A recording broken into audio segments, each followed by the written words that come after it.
mas-uuliyiin ka tirsan maamulka Jubbaland oo booqday xareeyihii ay ka baxeen ciidamada ATMIS ayaa waxa ay beeniyeen wararka sheegaya in dowladda Soomaaliya ay la wareegtay ama ay la wareegaysaba xarumaha ay baneeyeen ciidamada Midowga Afrika ee ATMIS. mas-uuliyiinta maamulka Jubbaland oo ka mid yahay wasiirka wasaaradda warfaafinta ee maamulkaasi Cabdifataax Maxamed Mukhtaar iyo saraakiisha ciidanka daraawiishta ee maamulka Jubbaland ayaa waxa ay sheegeen in dowladda Soomaaliya ay wado warar been abuura waxaana ay ugu baaqeen mas-uuliyiinta dowladda Soomaaliya inay joojiso wararka ay sheegeen in ay ku marin habaabinayaan dadka shacabka. waxa ay sidoo kale ay sheegeen mas-uuliyiintan inay booqan doonaan xarumihii kale ay ka baxeen ciidamada ATMIS.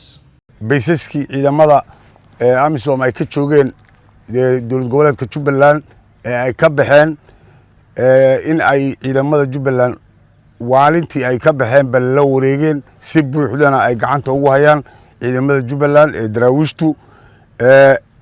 hadda meesha aan ka hadlayo saacadan aan taaganahay waa deegaanka Kudhaa oo ah bayska ugu weynaa degmada Baraadhe ay ka joogeen ciidamada AMISOM oo ay gacanta ku hayaan dowlad goboleedka Jubbaland. ciidamada daraawiishta waxaa hareeraha iga taagan wasiiradii Jubbaland, gudoomiyihii degmada Kismaayo, dhammaantood waxay caddayn u tahay sida buuxda ee gacanta loogu hayo deegaamadii ay AMISOM ATMIS ay ka baxday dowlad goboleedka Jubbaland.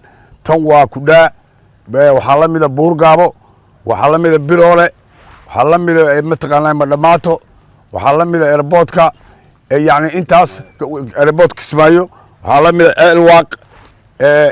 lixda goobood oo ATMIS ka baxday lixdaba si buuxda waxaa gacanta ugu haya ciidanka dowlad goboleedka Jubbaland. waxa weeyaan aad ogtihiin meeshii ay tahay meeshan xeradan oo ay tahay xerada ciidamada ATMIS ay ka baxeen. waxaa la yaaba afayeenka waad maqlayseen in ciidanka daraawiishta ee Jubbaland afayeenkooda waxaa la yaab leh oo aad maskaxdanada uga weynaatay dowladda federaalku inay sheegato inay goobihii ciidamada ATMIS ay ka baxeen ee ku yaalay dowlad goboleedka Jubbaland inay iyadu buuxiso. waa arrin la yaab leh. sargaalkii kala wareegay ciidamada ATMIS xeradan kala wareegay anigu ahaa, anigii baana dhex taagan, anigii baana ka hadlaya. been intaa la eg baa loo bareerayaa kolla isma lahayn.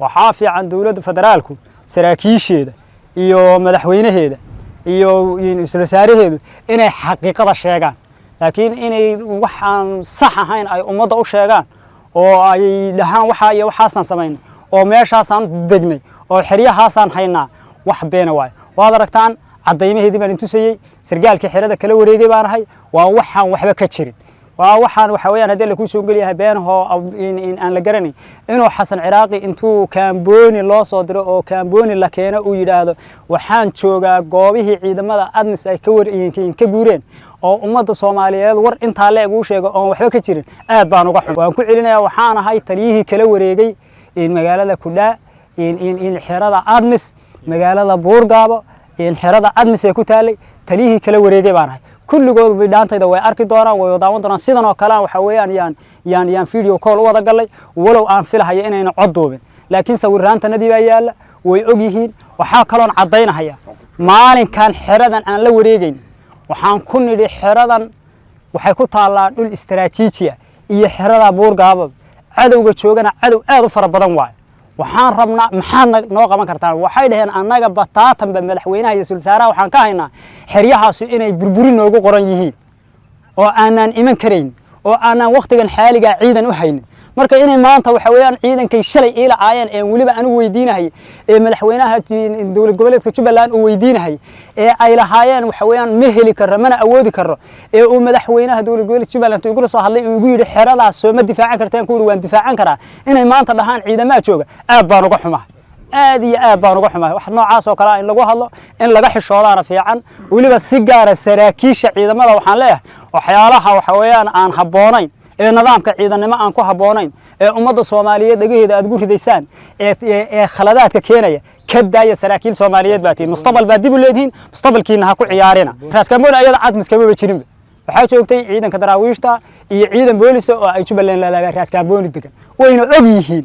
marka waxaan dhihi lahaa xishooda oo wax isku fala oo ka daaya waxaas oo kale. saraakiil baa tihiin ummadooda u shaqaynaysa yeena idinka xumaan siyaasadaha oo in khaldan guraacan aan anuguba arkahayo waad arkaysaa ayaan been leedin ku sheegin aad mahadsantii waxaan rabaa inaan anigu ku hadlayo magaca dawladda Jubbaland ahna wasiirka wasaaradda warfaafinta inaan ku sugannahay deegaanka Joore degmada Badhaadhe Kudaa xiradii ay ka baxeen ciidamada ATMIS oo si buuxdo ay u hayaan ciidanka daraawiishta Jubbaland sida ay sheegeen mas'uuliyiinta dawladda federaalka Soomaaliya oo ra'iisul wasaaraha ugu horeeyo ciidamadii ay soo daabuleen waxa u soo daabuleen dadka deegaanka ay codsadeen halkaasina ay rabaan inay buuxiyaan deegaanadii ay ka baxeen ama xerooyinkii ay ka baxeen ATMIS halkan waa ku daawaay waxaan joognaa xerada waxaad arki kartaan oo muuqaalada ka arki kartaan halkan inay tahay xeradii ay joogeen ciidamada ATMIS haddana ay la wareegeen geesiyaashii Jubbaland ee daraawiishta waxaan mas'uuliyiinta dawladda federaalka Soomaaliya ugu baaqaynaa inay ka waantoobaan marin habaabinta xogta muhiimka u ah bulshada Soomaaliyeed waxaan rabnaa inaan tagno hadduu Ilaahay idmo xerooyin kuwan la mid ah oo aan soo duubi doonno oo ay ATMIS ka baxeen haddana ay joogaan mas'uuliyiinta dawladda Jubbaland ciidamada daraawiishta wasiirada tagi doona hadduu Ilaahay idmo